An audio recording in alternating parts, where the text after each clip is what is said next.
We're here standing on Whitney Avenue, which is actually the namesake for the Battle of Whitney Avenue, which took place this past weekend between the Quinnipiac Bobcats and the Yale Bulldogs. Women's hockey looks to close out their season on a high note as they took on St. Lawrence and Clarkson this weekend. And women's basketball took on the Mount as head coach Trisha Fabbri seeked her 500th career win. All this and more starting on Sports Paws right now.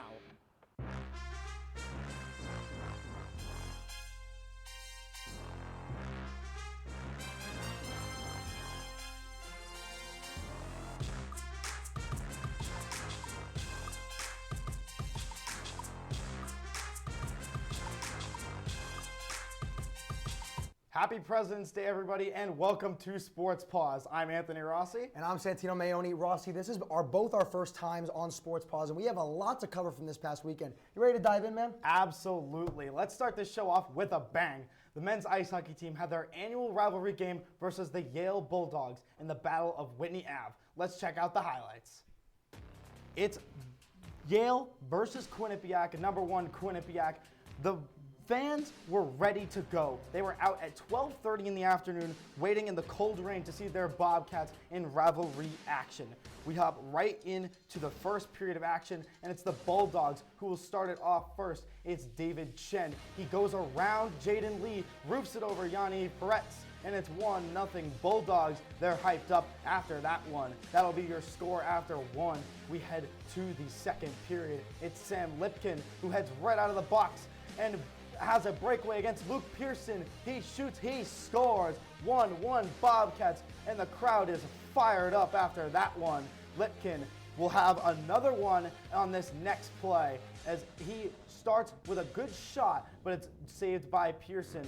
Lipkin has the puck again. He drops it off for Colin Graff. Then he drops it off to Jacob Norquist, who finds Lipkin in front of the net. He puts it past Pearson. 2-1 Bobcats. Crowd is hyped once again. They did not disappoint in this one, but hold on, wait a moment. It's time for a Sports Center top play here as it's Ian Carpenter coming in on Yanni Peretz, and he goes Dominic Hasek.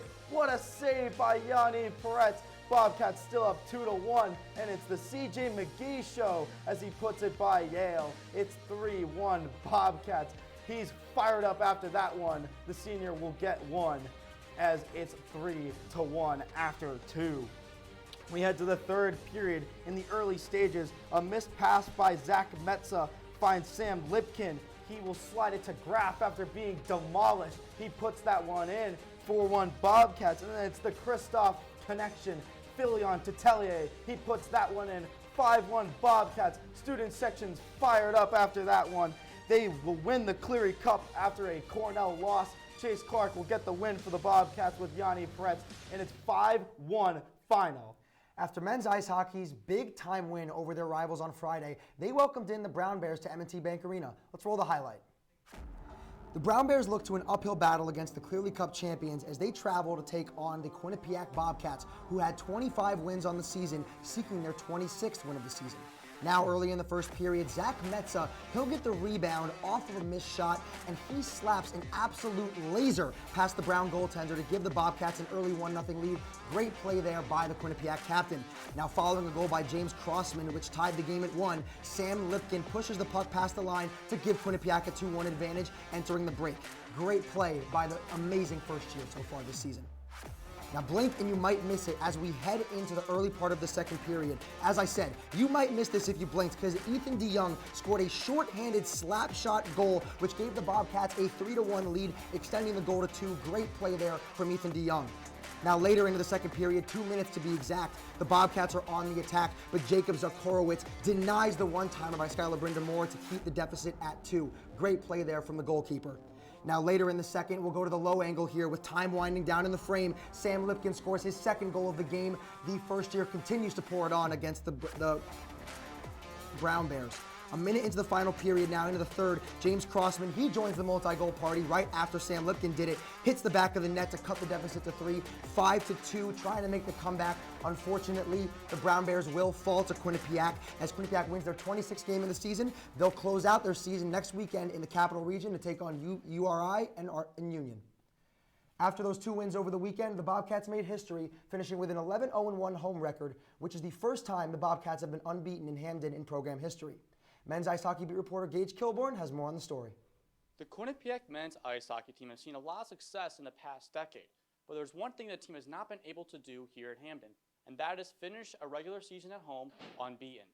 Well, the 2022 to 2023 team was able to do that after taking down Brown 5-2 here this past Saturday night. Here to talk about the great success of this team is assistant coach Mike Corbett. I think you want to take care of your home ice no matter what. I think that's the biggest thing. You take care of your home ice, and it's nice where you can, we won the games that we needed to win against the teams we needed to win. And to me, that's when you're doing it at home in front of your home fans, it's even more incentive, and it's great for our program. Besides wanting to defend their home ice, a few of the athletes wanted to win the games for their fans as a way to say thank you for their love and support for the team and the game of hockey. Yeah, I mean, it feels great. You want to defend your own barn. You want to make the fans happy. I think our culture really comes through at home, translates to win. So, I mean, it's a fun place to play when we're winning. I mean, the fans are excellent. They support us every weekend. So, I mean, yeah, it's great. Yeah, I mean, it's awesome. I think that, nothing can beat home ice advantage, especially when we don't lose. So all the credit to the crowd and just keeping us energized and giving us support throughout the whole year was awesome. Although the Quinnipiac men's ice hockey team have seen a lot of success this season, there's still one historical feature they're trying to get over, and that is win the national title. Here from the M&T Bank Arena, Gage Kilborn, Q30 Sports. Now transitioning over to some individual accolades, starting goalie Yaniv Peretz is a semifinalist for the Mike Richter Award. Peretz has been one of the most dominant goalies in the country since he took over in net last season. Peretz was a finalist for the award last year, and he won ECAC Player of the Year. He's a multi-time ECAC Goalie of the Month, including this past January. And on top of all of that, this season, Peretz has allowed just 1.59 goals per game. He's recorded a .926 save percentage and 8 shutouts on the year. Peretz in his career has 19 total shutouts, and he's just one shutout away from breaking the record for most shutouts in a career. Staying with the theme of individual accolades, 2 Bobcats received weekly recognition from the ECAC. Budding star Sam Lipkin has been awarded ECAC Rookie of the Week for the 3rd time this season. This week, Lipkin recorded 4 goals along with 1 assist for a total of 5 points in 2 games. Sophomore forward Colin Graff has been awarded, I'll let you guys take a guess. Yes, that's right. Graff was awarded Forward of the Week for the first time this season after racking up 6 total points this past weekend. Graff also leads the Bobcats in points and goals scored on the season. With another 2-win weekend in the book for Rand Pecknold's squad, let's see where they stand in this week's USCHO polls. Even though Quinnipiac had a 2-win weekend, Minnesota has taken the top spot away from the Bobcats. They will sit number 2 while Minnesota sits at number 1 in this week's polls, receiving 25 first-place votes apiece. Denver and Michigan stay at their respective spots at 3 and 4, while Western Michigan hops up to 5th after sweeping Colorado College. St. Cloud State stays at 6th. Harvard and Ohio State round up the top 8, hopping up 2 spots respectively. Swapping benches, the women's ice hockey team headed north on this weekend to take on St. Lawrence in their first of 2 games. Let's see how they fared. The Bobcats ended up falling to the Saints by a final score of 4-1. The lone goal for the Bobcats was scored by Alexa Hoskin, collecting her 5th of the year. Logan Andres had 30 saves in the loss, playing all 60 minutes in the contest. Saints goaltender Lucy Morgan came through with 27 saves in the victory. The skating Saints scored 3 unanswered goals to down the number 7 ranked Quinnipiac Bobcats. Cass Turner's squad looked to rebound after their tough loss to St. Lawrence as they took on the Clarkson Golden Knights. Did they split the weekend? Sadly, they did not. For the first and only time this season, the Bobcats were swept in a weekend series. They ended up losing to Clarkson 2-1 in regulation time. Andres again played very well, stopping 19 shots in the contest. Down 2-0 after 2 periods, the Bobcats tried to mount a comeback from Lexia Gia's goal in the 3rd, but it ended up being too little, too late. The Bobcats will sit at number 3 in the ECAC heading into the playoffs. After a tough weekend for the women's ice hockey team, let's see how they fared in this most recent USCHO polls. Bobcats now sit number 8 in the polls after dropping both games this weekend. Last week's top 6 spots are all but locked up for the season. Ohio State leads the pack with 16 first-place votes. Yale comes in at 2nd with 4 first-place votes, although Colgate did not. They sit at number 3. Minnesota, Northeastern, Wisconsin, and Minnesota Duluth round out the top 8. With the regular season in the books, the women's ECAC bracket is set. Women's ice hockey beat reporters Clever Streich and Andrew Reynolds have your preview of the Bobcats quarterfinal match. Thank you, guys. The women's ice hockey tournament starts this upcoming weekend where the Quinnipiac Bobcats will face the St. Lawrence Saints in the first round. I'm Andrew Reynolds. This is Clever Streich. This is your official preview for the tournament. Now, Clever, the Quinnipiac Bobcats, like I said, are facing St. Lawrence in the first round. What other matchups are going on in this tournament? Yeah, the Bobcats have drawn the 3rd seed for the quarterfinals round. They'll take on the 6th-seeded St. Lawrence Saints. And the other quarterfinals, starting with the top-ranked Yale Bulldogs, they won the regular season championship. They'll have a matchup against the 8th-ranked Harvard Crimson. The Colgate Raiders drawing the 2 seed. They'll take on Princeton in the quarterfinals. Clarkson and Cornell, the 4 and 5 seeds, facing off against each other as well. This is a very great bracket with the best of the best in the ECAC, and there seems like a number of contenders that could take home the championship this year. Harvard is going to have a tough matchup with Yale, as Yale is my front runner at this point in time.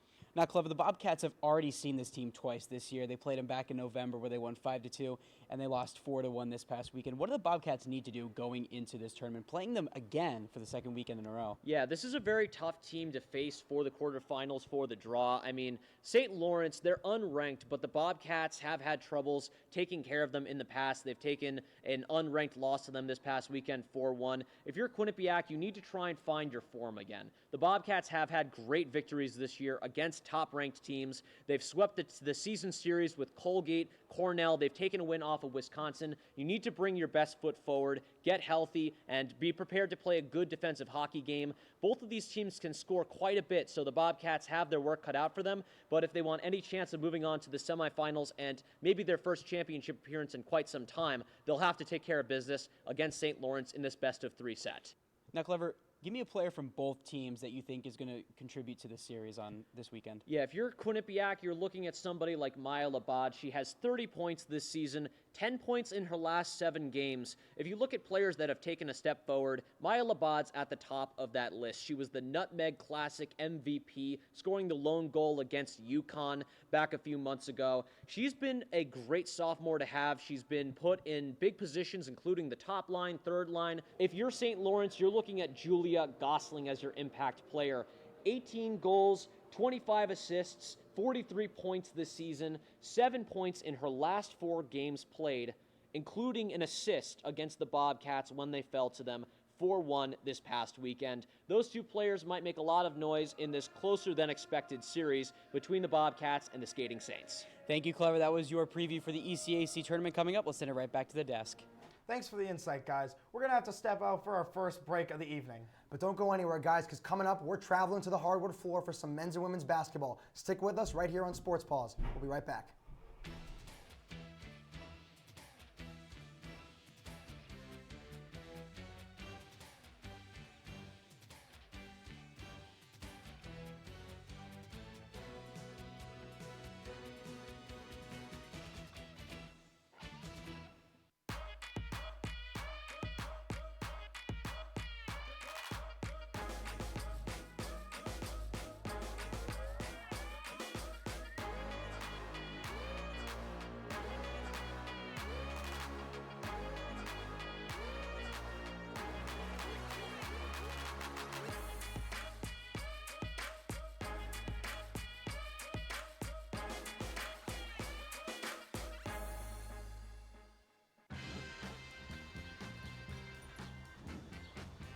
When we adopt a shelter pet, we discover they're a unique mix of all kinds of things. Come on, Joe, spotting on this last one. There it is.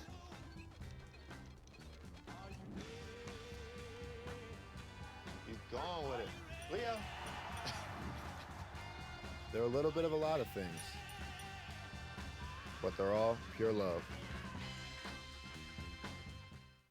I know what you're thinking.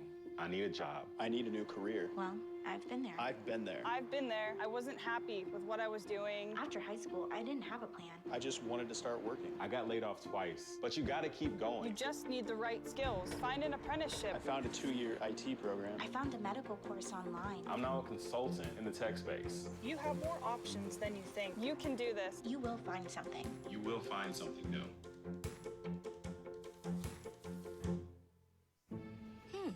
Maybe you can make retirement happen. After all, you made home ownership happen. homeschooling yourself on loans, beefing up your credit score. So I'm pre-approved. You were like, yes! Sorry. Color coding listings, ticking boxes, and flushing every toilet in a 20-mile radius. Home sweet home. You aced House Hunter. Now get the tips you need to get on track at aceyourretirement.org. Welcome back to Sports Paws. Last Thursday, a Quinnipiac head coach achieved an impressive new milestone. Women's basketball coach Trisha Fabbri recorded her 500th career win against Mount St. Mary's.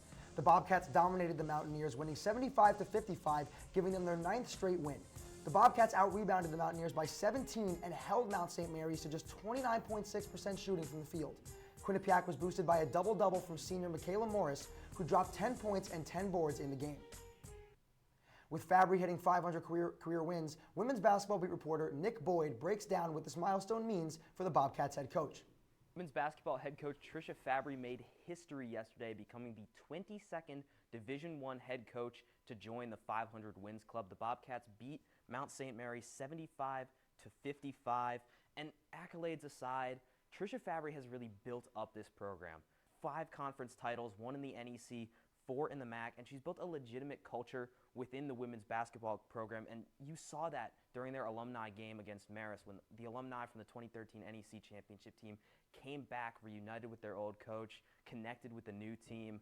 Like, you really saw it that day of the culture beyond basketball, of just the family that Coach Trisha Fabbri has built up over the years. She has been one of the most influential coaches in my whole entire career, and she knows how to coach you so well. I mean, I just take everything that she says and I just run with it. Whatever she says, she knows what she's doing. She's been in this game a long time. Like you said, this huge milestone coming up. So I trust her a lot. With that win in the books, the Bobcats' current win streak is now at 9 games. 3 of their last 5 wins, they've scored over 70 points and allowed less than 60, been extremely dominant, and they've shown the ability to win close games as well. That win against Siena at home, 68-63, against another really top team in the MAC.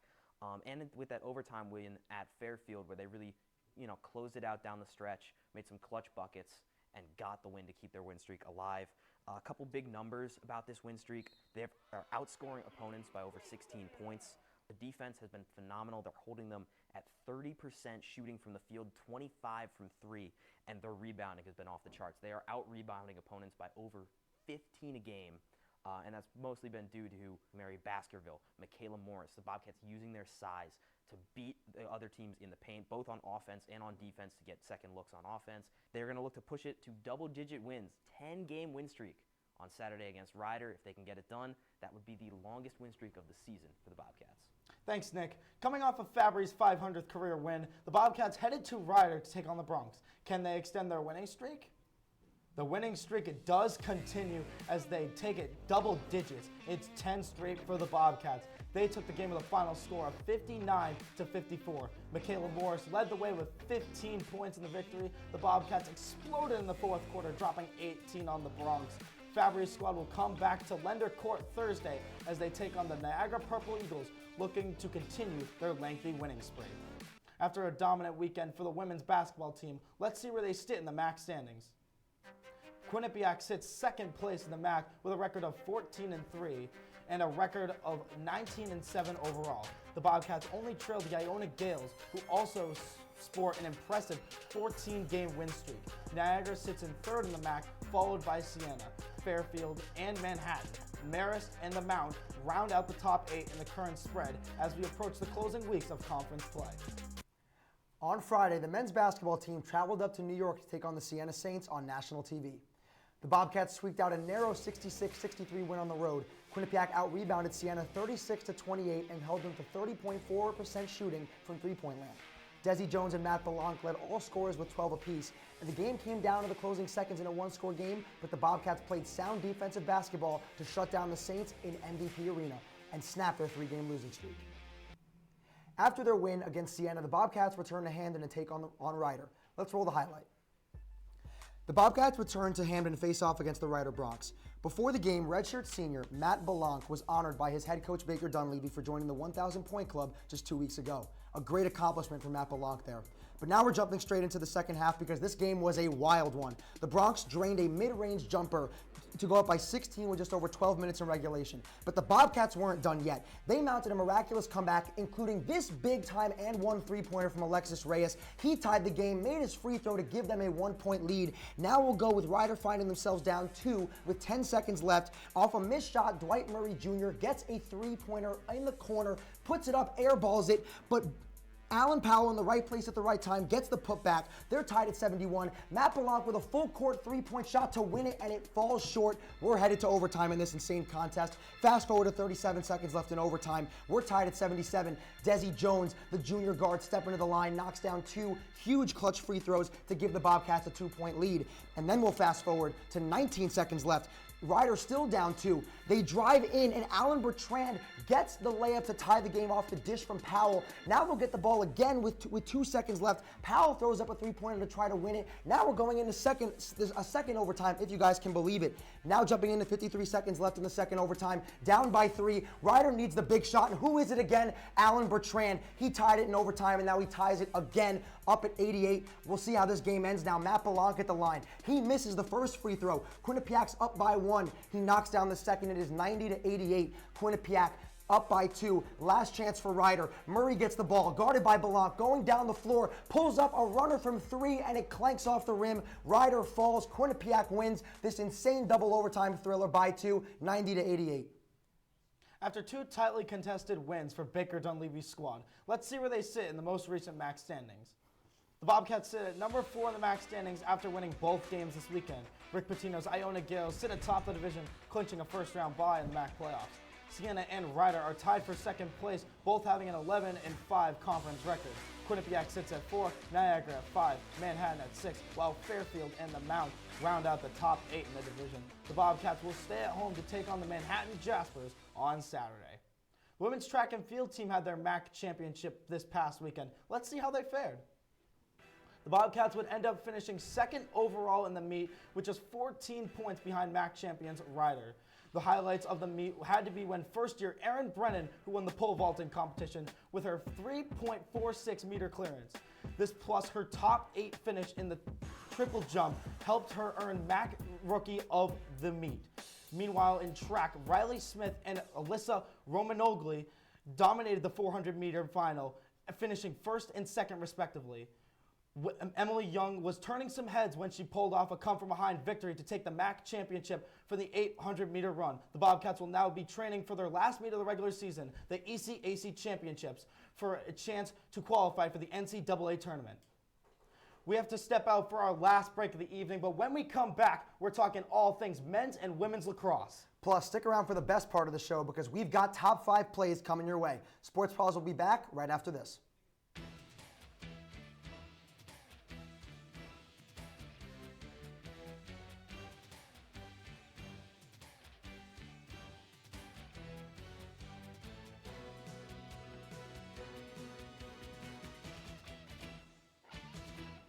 I think it's just vapor with flavor. It won't hurt my kid like cigarettes, right? Vaping is safer than smoking, isn't it? There's really not even that much nicotine in them, right? My kid? My kid knows it's dangerous. Get your head out of the cloud. Today, nearly 8,000 kids will start vaping, maybe even yours. Learn about the dangers at talkaboutvaping.org.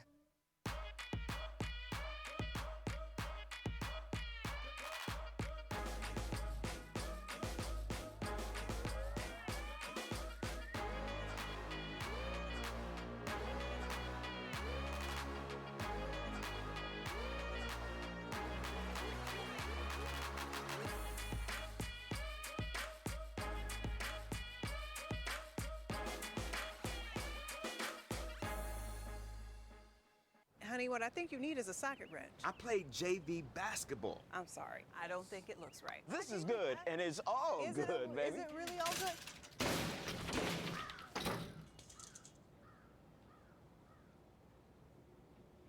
If you love me enough to routinely test your handyman skills, not to mention the strength of your marriage, then of course you'll visit nhtsa.gov/therightseat to make sure I'm in the right car seat. I'm gonna call my dad.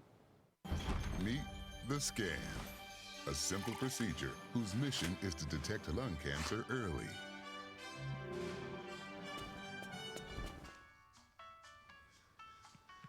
I'm here to save you. But I feel fine. That's great, but you may still be at high risk for lung cancer. Oh man, that's a new fence. If you smoke, early detection could save your life. Learn more at savedbythescan.org. Thanks for sticking with us on Sports Paws. The men's lacrosse team traveled to Providence to face nationally ranked Brown. Let's roll the highlights. It's a matinee matchup between the Quinnipiac men's lacrosse team and the number 20 ranked Brown University Bears. Starting in the first quarter, the Bobcats are tied at 2 apiece until Jacob Tellers finds Joey Van Vierdonk, and he puts that one on the right wing and snipes that one in the bottom left. 3-2 lead Bobcats, and he's hyped after that one. Late in the second quarter, we head as Quinnipiac finds themselves down by 2, 5 seconds left on the shot clock, and it's Trey Gehan who moves around the goal and snipes that one in. They cut the lead in half. Brown leaves 6-5 into halftime, and they're hyped after that one as well. Halfway through the third, the Bobcats are down by 1, and they have the man up. Dylan Donnery rifles that one in from the right side right here. He rifles that one in to tie the game at 7 for the Bobcats. Now tied at 8 entering the fourth quarter. Now we head early in that quarter where it's Trevor Douglas who fires this one from the left-hand side right here, and he gets on the man up. Bobcats up 1. Nick DiMuccio played amazing in net for the Bobcats, as here's a big stop from DiMuccio. But the Bears come back, and it's Ben Locke who's wide open, and he ties the game at 9 for Brown. But the Bobcats aren't out of it yet. They stay cool, and it's Dylan Donnery again. He blows that one by the goalkeeper. 11-10 your final as the Bobcats pull up a huge upset to stay undefeated in the 2023 season. The Quinnipiac baseball team traveled to Florida to begin their 2023 season. Let's see how they did. The Bobcats struggled not just to win, but to compete in the Snowbird Classic, being outscored in the entire tournament 23-2. The Iowa Hawkeyes dominated the Buckeyes this weekend, beating them 7-1 in their first meeting and 10-0 in their second game. The Bobcats also ended up losing to Indiana State 6-1 on Saturday afternoon, going 0-3 on the weekend. The Bobcats will be seeking their first win of the season when they take on the Maryland Eastern Shore Hawks in a 3-game series this weekend. Switching to the Lynx, the Bobcats made history in the Atlantic Invitational. The Bobcats scored a 282, which sets a program record for the lowest team score after a single round. After the first 2 rounds, the Bobcats saw 2 players cracking the top 15. Players Leon Peralta and Kaylee Sudoka both shooting a score of 142 and both tied at 13th place. The Bobcats will be back in action on Tuesday, February 21st to conclude the Atlantic Invitational. Rossi, I know it's your first time, but do you know what time it is? Oh, I know what time it is. It's top 5 plays, baby. Let's kick it off with play number 5. All right, here we go. Top 5 plays. Let's break it down, Tino. Play number 5, we head to the track. Emily Young in the 800 meter. 100 left to go, and she puts on the afterburners right here for the first place finish. The Bobcats finish second in the meet. Emily Young, amazing. Great finish there by Emily Young. Moving on to number 4, we're going to the hardwood. Junior guard Desi Jones, look at this move. He took some ankles on the way to the rim. He got to the bucket, a great layup there, and great finish by Desi Jones. Unbelievable play by Desi, but it's Sam Lipkin time for play number 3, as he gets puck on a string right here and snipes it top right corner. Right there. What a snipe from Sam Lipkin. Great play there by first-year Sam Lipkin, who's been phenomenal for the team. But back to the hardwood, just went over this in the highlight. Alexis Reyes, corner three-pointer, down 3. It was an and 1. He made the free throw. That was such a clutch shot by him. That's our number 2 play here in the top 5. Absolute clutch shot, but did he get on SportsCenter? I don't think so. Let's go to play number 1. It's Yale versus Quinnipiac. Ian Carpenter comes in. He goes Bobby Orr, but Yanni Peretz goes Dominic Hasek. What a save by Yanni Peretz. Let's take a look at the replay. There it is. What an unbelievable save from Yanni Peretz. Incredible save. But Rossi, I had a lot of fun anchoring with you tonight. Unfortunately, that is all the time we have tonight on Sports Paws. If you want to see more Q30 content, check out our website at Q30TV.com and follow our Twitter at Q30Sports. From Santino Mayoni and all the producers, and everybody working hard behind the scenes. I'm Anthony Rossi. Good night, Bobcats.